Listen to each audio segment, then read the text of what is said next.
Hi everyone, so today we're going to be working on transferring your favorite Disney character. So by now you should have looked through the folder, picked a character that you like, and as you can see I picked Bullseye from Toy Story. But if you look at him on the Ditto, he's not quite centered. What does centering mean? It means to put in the middle. So I want to get Bullseye to be in the center of my piece of acetate. So you can see here on my right, I have a piece of acetate and it has tissue paper underneath just to protect it. You could take that tissue paper off, put it to the side, and you're going to take your acetate and lay it on top of that Disney Ditto. But when you do that, you can see that it's not quite fitting, right? If I line it up the right way, we'll see that Bullseye is not in the middle. He's still off-centered. So you're going to take that piece of acetate and you're going to keep moving it until Bullseye would be in the middle. Remember, you need to have the same amount of height on the top and on the bottom, on the left side and the right side. So I'm just going to keep moving it around until I feel like I have that. If you want to get a ruler and measure it, you could do that too.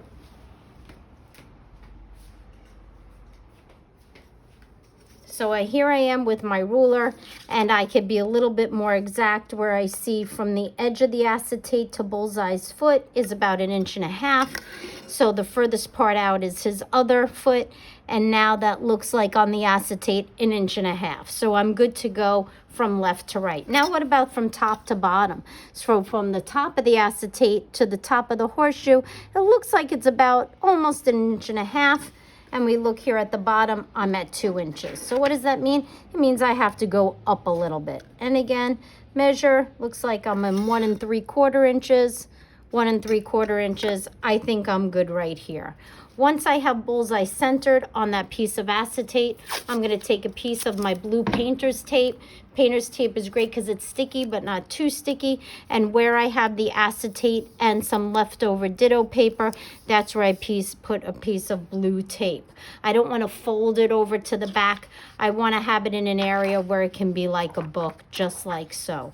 Once you do that, then you're going to start tracing your character with a regular fine point Sharpie, right? Oops, fine point Sharpie. And I'm going to go over all my pencil lines, or that really the black lines from the Ditto, using that Sharpie. So when I'm done, I'll end up with a bullseye now on the acetate. And you could just go around and do each part. Take your time, be careful, because with tracing and a Sharpie, you know it's permanent. If you make a mistake, we really can't do anything to fix it. So you just want to go slow, pay attention to what you're doing, talk to your neighbor after your tracing is done. Once it's all finished, you're going to take that piece of tissue paper that we had left, you're going to put it back underneath. It's not going to all quite fit, but it'll fit pretty good. And then you're going to use your pencil, not a Sharpie, to write your name on your project.